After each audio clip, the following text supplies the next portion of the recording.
Time to look back at the last Forge FC contest. Simply stunning stuff. And finally, their goal. Here is Match and Review. My word, what a rocket. With Anthony Urciuoli on the Forge Audio Network. Hey, Forge fans, Anthony Urciuoli with you. Match in Review, Forge FC, Atletico Ottawa. 0-0 the final from our nation's capital. And it would not be an Atletico Forge match without a little bit of controversy. Forge lost 1-0 to Ottawa. The last time these two clubs met in Hamilton, and Ottawa scored their goal at a free kick where they had one of their players as part of the wall. Can't do that. Official didn't call it. Atletico scores on the play, and there's your controversy. In this one, though, a very clear goal was scored by Kyle Bekker in the second half, just outside the box from about 30 yards out. It was an unbelievable shot, hit the bar, and dropped below the goal line. No one saw it. No one called it. It was no goal at the end of the day. Kyle Bekker, though, he put his hands on his head as soon as he started to cheer, and then he put his hands on his head. So he clearly saw what the broadcast saw, and that was the ball crossing the goal line. But it is what it is. No goal line technology available in the Canadian Premier League right now. And on that note, I mean, we have to, before we proceed with the remainder of the match in review, let's check in with both Bobby Smyrniotis, Forge head coach and technical director, and let's check in with Kyle Bekker, the man himself, Captain Forge. First, though, here's Kyle. Wasn't it? I saw a picture just now. I wish I didn't, but I did. Yeah, obviously, something like that happens. It's hard to be harsh, but we've had a fourth official call a penalty against us in years before. And somehow you can see that from the sideline, but you couldn't see this. So that's all I'll say. Yeah, and it should be mentioned, Kyle, I think he said it there too, but he saw the replay of his goal that wasn't called a goal shortly before going into that post-match press conference. So it was fresh in his mind. You can hear it in his voice. And for those of you watching, you can see it in his face. Frustrating for him on many levels. Here is Coach Bobby's thoughts on that goal that wasn't. Yeah, you have two options. You smile a little bit and you move on, or you complain a lot and you probably get a fine. Because nobody else gets a fine. Just us, the coaches, get it. Right? So you take it as it is, right? We'll probably be told that it was over the line by somebody, but that doesn't change anything. And we've seen that on many occasions. You're disappointed in the moment, but one thing I know with the football gods, they turn your way. If you're doing things properly, if you're playing at the way you want to play, you're doing the things you want to do. One thing I've learned over time is things usually go your way in the end. So we can be disappointed today. We just got to make sure that doesn't happen later on when maybe it might be a little bit more important. But there's nothing we can do. It's for the officials who review these things to take a look at it and see how that can be avoided, whether it's with Forge or any other team later on in the year, because not only is the goal important for us, but goals are important for the league. It creates entertainment. In the end of the day, you play football, you play every sport to put points on the board. That's what people want to watch, whether they're watching live or in the stands. So we just got to make sure when those moments come that they register on the scoreboard. All right, so end of the day, goal didn't count. The match ends 0-0. And with these being the top two clubs on the table, quick standings update. Cavalry FC won. Their weather caused a delay in their match, but they scored a victory over York United at home shortly before the Forge match concluded. So Cavalry now jumps ahead of Forge. Here's how it looks. Atletico Ottawa in first place with 39 points. Cavalry second place with 37. Forge FC in third with 36. So they're 3 points out of top spot, but they have played 2 less matches than both Atletico and Cavalry. Pacific and Forge even on total matches played now. Forge, though, with 1 point, the 1 point advantage over Pacific was 35. So those are your top 4. Valor on the outside looking in with 27 points. They're 8 points out of a playoff spot. And Forge has 2 back-to-back matches with Valor this upcoming week, Wednesday, and then again on Sunday. So Valor, they are in must-win mode. I mean, if they don't get, you would think at least 4 points out of that to get those two matches with Forge. At least Valor's going to have a pretty difficult time making up ground because they'll only have 6 matches remaining after that. But anyways, let's not get too far ahead of ourselves here. Let's go back now to this match at hand. Forge FC, Atletico Ottawa. No Tristan Borges in the lineup because of yellow card accumulation. So Kwesi Poku was in, a player that has been in more of a fullback role for Forge FC, playing the wing, and you saw it early. The overlaps, Poku, Bekker, Morgan creating those triangles that Forge like to play in so that every player essentially has 2 options at all times. It looked like it was working in the first part of the first half. 3 were moving the ball well. The runs were good. The deliveries weren't quite there. And I felt like that was a theme in this one. It wasn't even about the final touch not being there for Forge. It wasn't a final touch. It was that step before the final touch. The second to last touch wasn't there. The deliveries weren't quite on point. And you could see Forge working that left side with those 3 players I mentioned. And as the game went on, some space started to open at the top of the box where Bekker's goal was scored from. There was a lot of room up there as the match went on, and I thought Forge could have done a better job at getting into those spaces and making those runs. So it's odd to watch a team at the top of the table. Ottawa entered this match in first place. They remain in first place. It's weird seeing a first place team at this point in the season just completely parking the bus right from the opening kickoff. And that's the way Ottawa plays. To their credit, though, it's one thing to play that defense, that low block, and to defend. But it's not as easy as it looks. Ottawa executes it better than anybody in this league at this point. And it was effective. There weren't a ton of quality chances.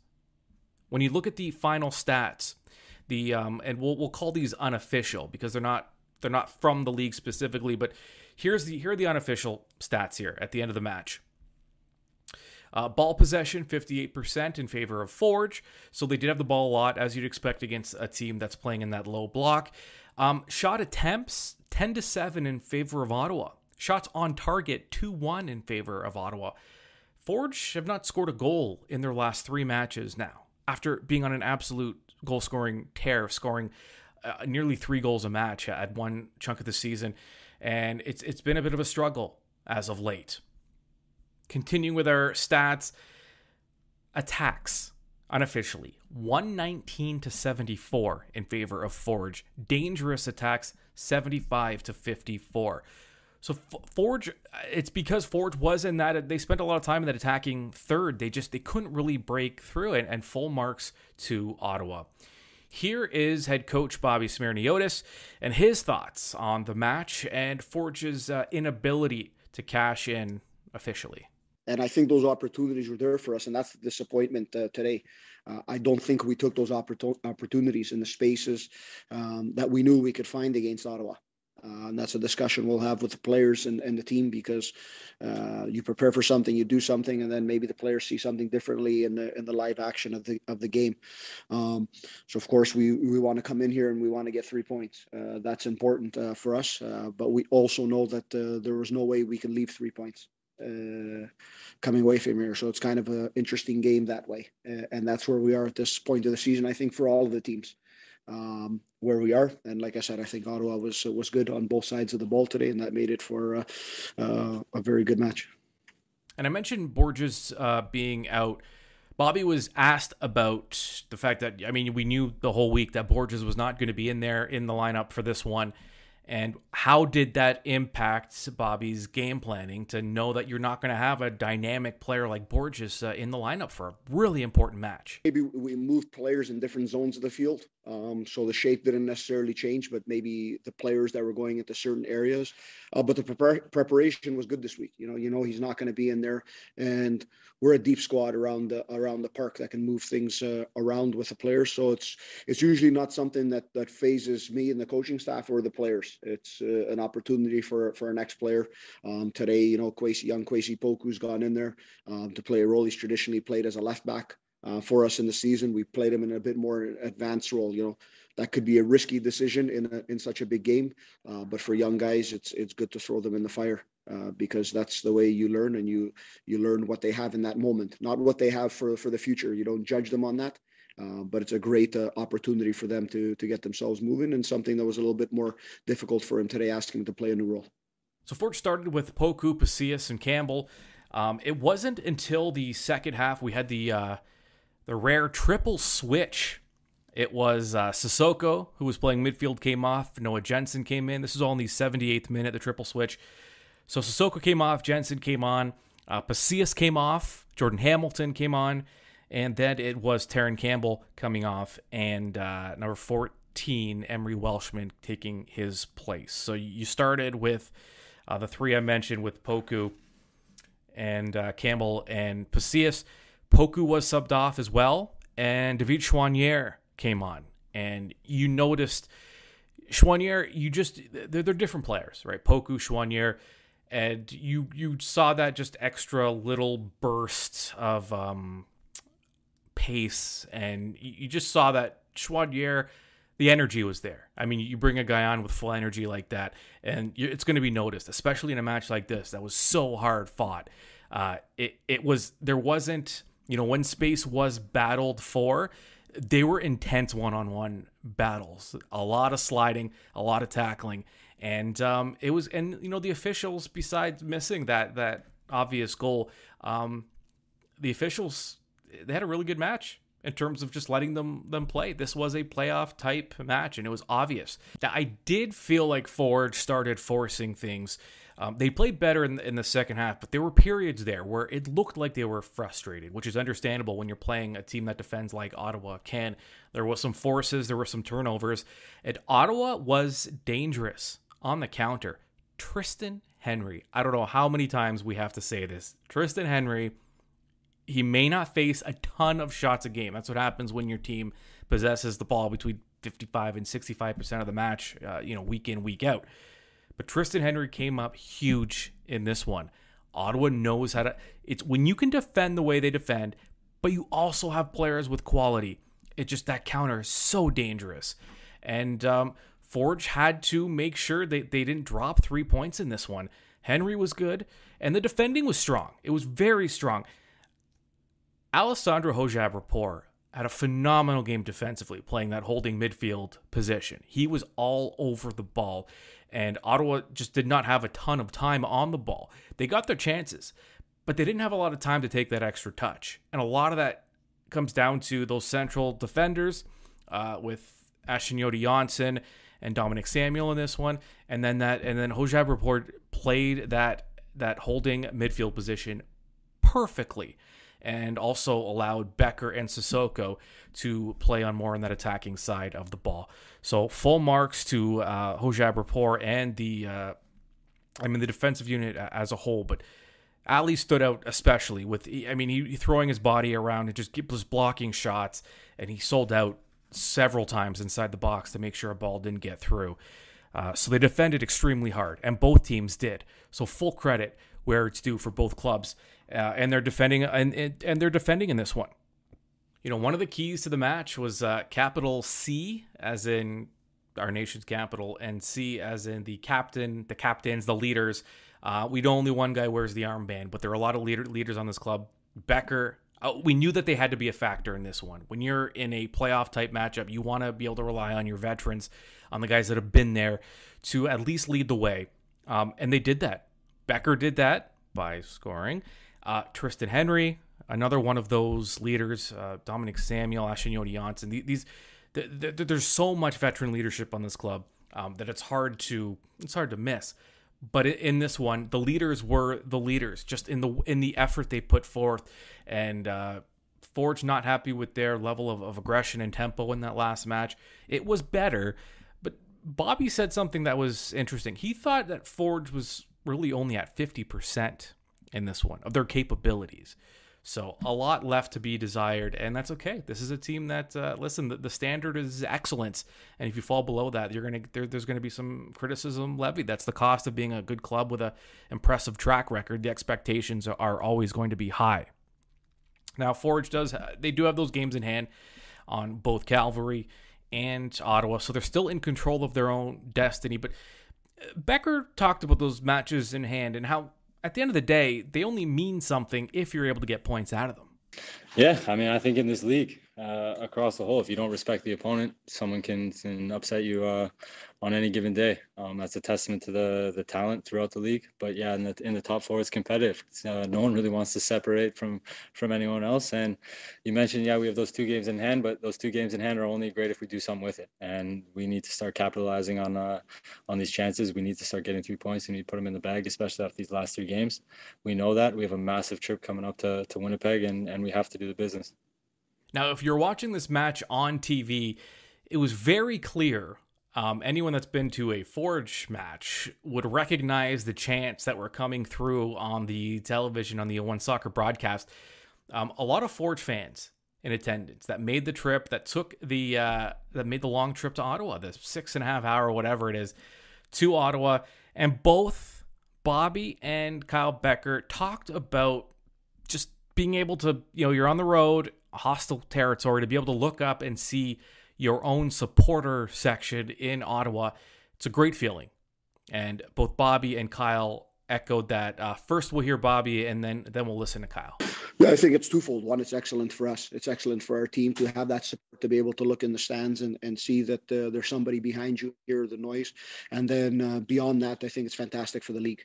I think for the growth of the league and the organic growth of supporter culture in a proper way, I think this is what we need to see. When we're playing at Hortons Field, it's great if there's some Ottawa fans down there. We've felt it when we play at York with our fans, always making a big presence, and hopefully in the future we see them traveling a little bit more to further distances. I think it's just for the game. It creates a better atmosphere all around. And it only grows the game and the league. So for us, it helps us because our guys look in that corner and they know, and they've obviously paid attention to it at the beginning of the game. But I think it's massive for the growth of the league. It's always special anytime you play on the road and there's a contingent of your own fans there, and they're making noise, and they were making noise for all 90 minutes. We played here not too long ago, and we know they have a fantastic stadium in Ottawa here. They have a fantastic atmosphere, and our guys came down and they showed up in full voice, and it made for a great night of football. I think it's a beautiful thing. I think we're going to see more of it as more teams come in this league. We have a huge passion for this game in this country, and we're seeing it time and time again. So as this thing gets bigger, we're going to see more of this, and it's fantastic. And now Forge FC looking at 2 matches on the road against Valor in Winnipeg. That's Wednesday, and then on Sunday. Wednesday's match is at 8 o'clock Eastern time. Sunday's match is at 2, and then Forge returns home finally after this road trip. And they return home to a pretty great promotion if you are a Forge fan. You're going to want to get down to this one. September 10th. It's a Saturday, 5 o'clock start time at Tim Hortons Field. Forge FC and Cavalry FC. You know that those two, you know there's going to be a lot on the line when those 2 clubs meet, not just because of their rivalry, but in the table as well. So potential 6-point swing in the tight CPL standings at the moment. $29.99 special promotion, the September special, courtesy of Forge and Bench Beer. For $30, you get a ticket and you get a bench beer sampling. And it's a gold level ticket. So gold level ticket, bench beer sampling for this match only, September 10th. You can get your tickets now and get in on that promotion. Your final, once again, from our nation's capital, a scoreless draw between Forge and Atletico Ottawa. However, wherever you get your Forge content, whether it is subscribing to our podcasts on YouTube at forgefc.ca or on our social media pages, you're going to want to stay tuned or subscribe. We have a special interview coming up with Mark Noonan, the new CPL commissioner. It was announced last week. We're going to have a one-on-one with Mark, and you have the opportunity to ask questions. Send your emails for the commish before Monday. We'll make Monday the cutoff. Before Monday, send those emails in. Matchday at forgefc.ca. That's matchday, all one word, at forgefc.ca. Get your questions in, and that's an email address you can use anytime. send questions, comments for players, coaches, CPL commissioner, for myself, for the club, whatever you want to do with that email address within reason. Make sure to take full advantage of that. All right, 0-0. Forge not able to overtake Ottawa on the table, but they do keep pace and drop to third place as Cavalry leapfrogs Forge with 1 point, and Forge having matches in hand. All right, that's it for me. I'm Anthony Urciuoli. We'll talk to you soon.